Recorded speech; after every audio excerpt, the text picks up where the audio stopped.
doing, Trae? How are you? Thank you for having me. Yeah, well, thank you so much for being here. You know, experiencing your work out in community, I was like, we got to have a deeper dive. I Got really to. want to hear about the beginnings because I think you do something that is really unique and special and probably has a very different kind of path that got you into this. What Yeah. got you to this place? Just give us some of that from the beginning. Thank you for asking that. It's always something to be able to share that journey that kind of brings you into the contextual light of how people become exposed to you. For me, it was always the arts. I went to school at Washington State University, got my degree in arts, went back to graduate school, got my MFA in the arts.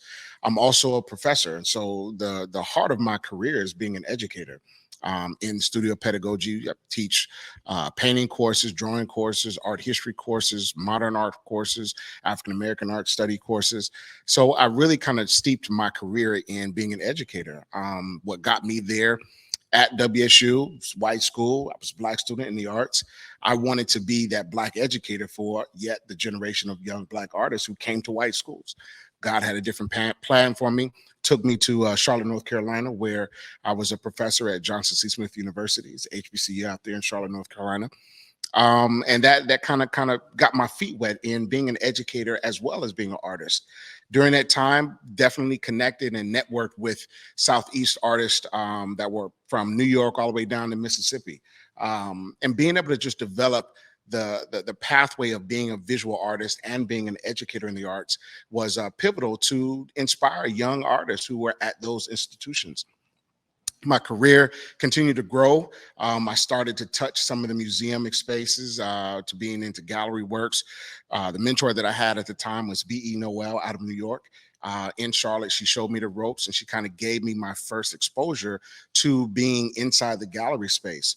That also led to opportunities that opened doors. The Mint Museum of Craft and Design in Charlotte, North Carolina, was another museum that I was able to kind of touch to begin to understand how museums work in contrast to how galleries work. Museums are about history, they're about education, they're about the fortitude of what gets created as a historical path. Galleries are the business of which an artist needs to have if they want to become either a commercial artist or a gallery artist, or if they want their works appreciated in a different way. Both of them are valuable. Both of them contribute to culture. Both of them are created out of circumstantial functions that relate to the artist, but one has a path that's related to creating this kind of precedent that we learn from historically. The other one creates the precedent of the business of art.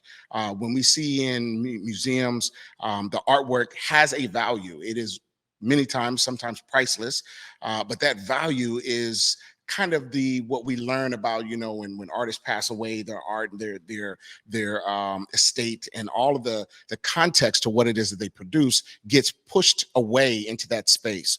The gallerist is working like many of us to kind of grind and to put forth the work and find galleries that celebrate their work and then turn over a coin in a readily pattern.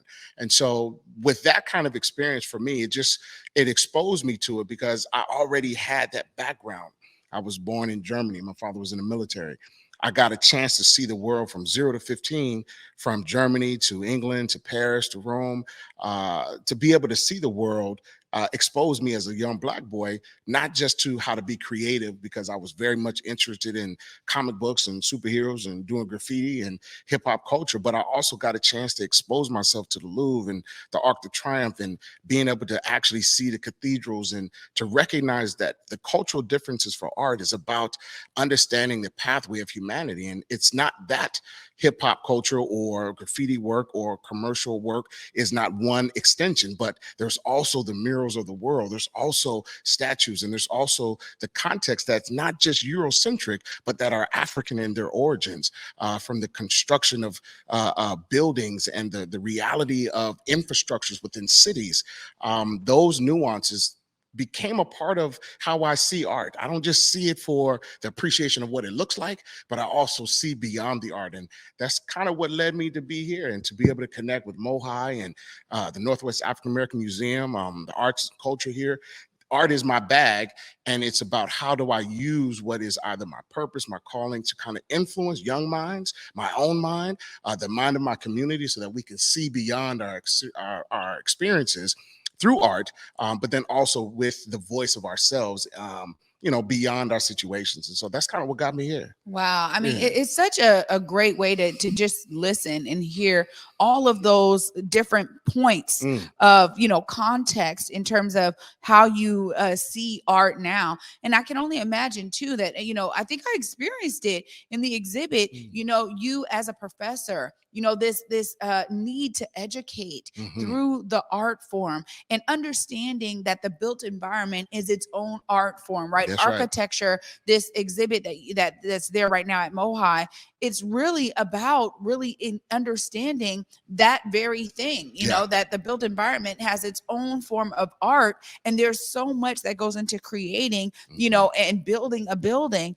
that we have to understand the value Yeah. of those who have been paving the way, and it gave such a great historical context. I wanted to say to you, I really appreciated that you started with the pyramids, right? Mhm. A lot of folks, there's been so much out there about, oh, they could have never done this, they had to have alien help. I mean, you see all of these things now with the internet, the Mhm. information's all over the place. Indeed. But I got to really watch a documentary. It's about 3 hours long Okay. that talked about the building of the pyramids. And I was so astonished at how they used a drop of water as their Mhm. first unit of measure to then build what we know of today as, inches and centimeters and all these Mhm. things. But it started with a drop of water, because what they realized then was that the drop of water, no matter what, it was like the same size. So Mhm. they started from there and built it out. Yeah. And then the ideas that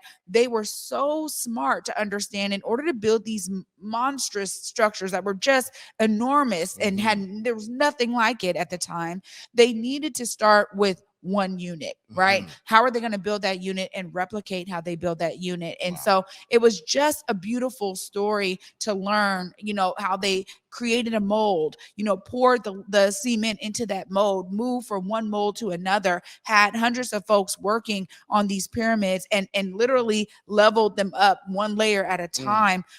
So the ideas of like, oh, they could never move that concrete, they could have never did this or They that. did it. I really appreciated that you started there.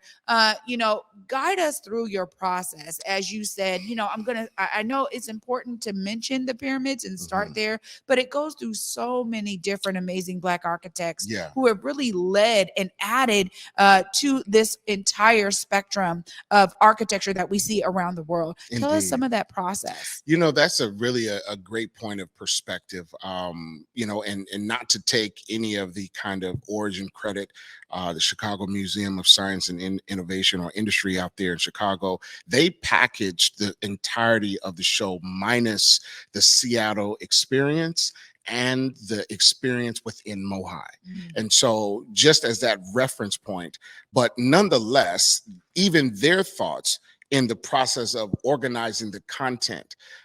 It is hard and it is a mistaken thought, I would imagine, that anybody who would think to recognize Black architecture would omit the pyramids as an architectural structure.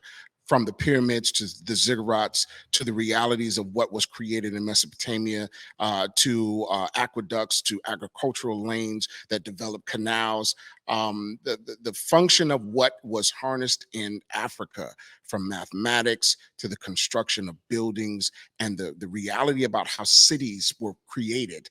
The notion of that, when we understand the polis or the city, the metropolis developments that Egypt not Egypt, but Italy and Rome would take their architectural structures, their mathematical functions were taken from Egypt. So it is a hard stretch to think that you could start without including the pyramids. And so I would imagine that those individuals, curators or the researchers, when they were comprising the architectural show, they had to start there. My process then comes in once I get the sense of this traveling show, I see the content. Now, until I open the box contextually to see what it is that Chicago has sent us and to see what it was that Mohi wants me to arrange, because I was hired and contracted through Mohi, it is for me to begin to understand what's the story that they were trying to tell that we're going to embellish with the reality of Seattle, and how are we inside of our space going to see it, not only for the context and reading of it, but the visual experience, the actual movability and the flow experience, and then also the creativeness to recognize that this building also needs to be a part of the show. Even though Mohai, and I don't know the architect's name, so forgive me for that, but the building is still an architectural add to this show. So as a visual artist, I'm also an artist myself and an educator and curator and so on and so forth. So for me, my process is to incorporate a visual experience, to incorporate a human experience, to incorporate these learning functions from reading to tactile to how I observe the space to how I feel in the space. The kinesthetic function about how I move is important. We all know when you go into a subway, there's a big difference between a crowded subway and a subway that allows you to stretch out. When you got room, you start feeling your experience is different. Well, for me, the gallery space is much like a dance, if you will. There has to be room for you to move, so that you can enjoy what it is that you're either going to read or see or touch. So my process was recognizing the flow. When you go into the museum and you go into that particular gallery space, there are windows that prior to this show were blocked off. And I was like, it is important that I get those windows open because architecture, Black architecture, is in the skyline. And it's like, how can we have a show that keeps us from seeing that which we're talking about specifically, which is here in Seattle? And so the process was like, open the windows up. We got to figure out what sidelines are going to work. How is my flow going to speak? How are the context of what we're going to read relate to what they're going to see, relate to what images? Because images, as we know, speak 1,000 words. So when you can speak 1,000 words about a Black architectural structure, like the Samuel E. Kelly on University of Washington's building, when you start to recognize that, yo, this building was built by somebody Black, and you start thinking about the transit system was built by somebody Black, and start thinking about this building. So you start to add faces and names to the structures that you see almost every day, depending on where you are in the city. And when you begin to learn that, that opens you up to say, what else don't I know? And what else can I learn? And when you learn that, you start to get this empowerment and this relationship that, you know, it's not a secret anymore. These buildings are beautiful to the sight, but they're also beautiful to the mind when we learn about what it took for African Americans to even get into architecture. Because getting into architecture is, yes, it's an industry, but you begin to create a statement for the state, for the city, to say, hey, this is not just a business. Because when you make a building, it's hard to get rid of a building. It's hard to just do away with it. You might close the shop down, but the building is still there. The reality of that impart to the city, to the state, is hard to omit the presence of Black if you know who it is. That's a part of why this exhibit is so very powerful, is because it pulls back the wool to say, hey, look, your skyline was touched by these African-American men and women who helped to create what you see every day. And a part of that, what you see, is a part of your experiences, because these buildings, they're not 5 years old. Some of them are 50 years old. Some of them are 60 years old. And to have that relationship, that becomes an empowering function for new generations, for understood. So for me, the process is, how do I deliver that message? How do I make that happen? How do I make that inclusive?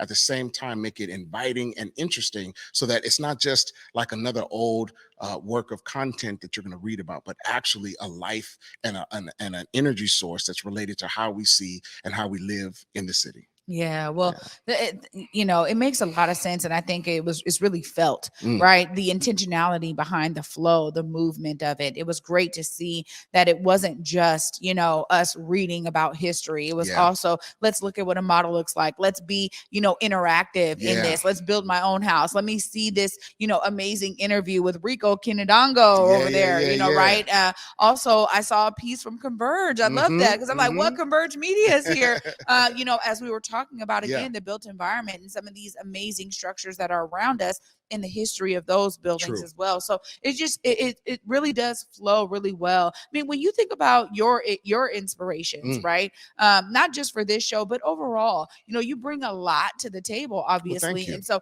how do your inspirations really influence the way that you strategize about your approach to curating, to art, to being in front of a classroom and giving a lecture to students? How do your inspirations influence you? Yeah, that's another great question, Trae. Trae, man. I'm telling you, I take a page out of Issa Rae's book when she wore the shirt that I'm voting for everything black. A lot of the inspiration that I have is, recognizing the contributions of African Americans. First and foremost, is homegrown. It's my mom and my daddy, my brother. Big shout out to my brother, Dr. Kipchoge Kirkland. My legacy continues. But then it's my father, Raymond E. Kirkland, my mother, Paulette Kirkland. It is about recognizing what pathway that they have shared with me that inspires me to then contribute. My father being a minister is like, understand that your presence is important, but your contribution is even the more. And that what you do in service is what's going to elevate your reality, is about what you can do to help others, what you can do to contribute rather than what they can do for yourself.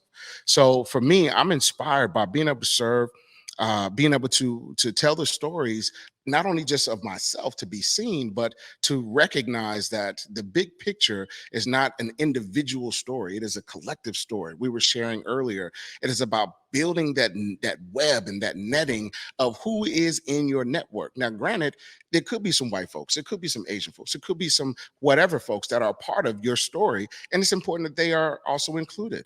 But when you start from your own day one, when I put my clothes on, put my step out, they see a black man. And that's the story that inspires me, is to recognize how, not just how I can be seen, but how others like me can be seen. We're still fighting this fight. We still see the news. We still what's going on in the streets. We still have to contend with that pressure and that taxation that really shouldn't really be our taxation. It should be those who have caused the taxation, because the notion of what we're doing is not really that we're causing it. We are the response of it. And so what inspires me is to be able to open those doors, to be able to educate and inspire through my artwork or through my education or through my spoken word, to speak and to kind of share this dialogue, so that there's not just a bunch of talking, but also a bunch of acting, in a sense of executing on the things that we actually speak about. So that's what inspires me to put in work. I have children, my wife, family, they're watching. My babies are watching, and I've had, in a sense, of connected with this experience of being observed from students, and they're watching me, from afar. I've got students now that are, grown folks, and they still look out. PK, I see you doing your thing. Keep shining, boy. My son, look up, Daddy, you going to work today? Yeah, we got to get it. So it's about inspiring those who are observing you, so that you contribute to create a legacy even for them to follow. So that's what kind of gets me going. Oh, well, I'll tell you this. You are necessary. Thank you for Well, being thank that you. intentional about it. Thank you. I think for almost any parent, I agree. And for me, I'm always talking about my sons as my guiding light. And it's just true. There's so much that I'm looking to do to accomplish because of where, particularly our people as Black folks, where we are and where we need to be. And, understanding that there's so many things that need to change in order for some ways to open up in that regard. But as long as we're intentional about the energy that I'm giving and utilizing my life force to do that, eventually we will get there. So it's a brilliant thing to hear all that you share. When you think about some of the things that, I was asking Damon this, and I want to ask you too. This is really important for me to understand, because art is very specific, but a lot of times, people have to find the value of it.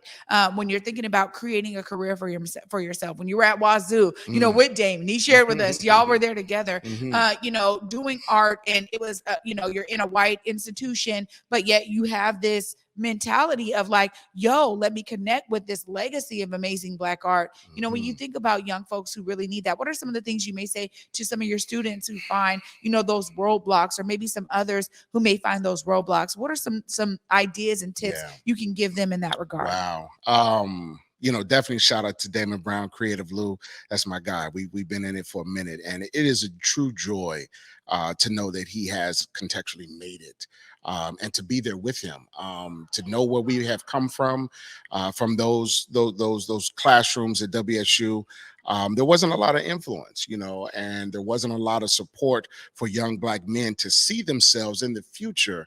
And so, to your question, it is about understanding the roadblocks, understanding the ways, the way finding, and understanding the support of mentorship and guidance that any young person would need, specifically a young Black artist who is coming up into the desires of connecting with a career in the arts, in the nuances of the arts industry, and then also being able to make the proper moves.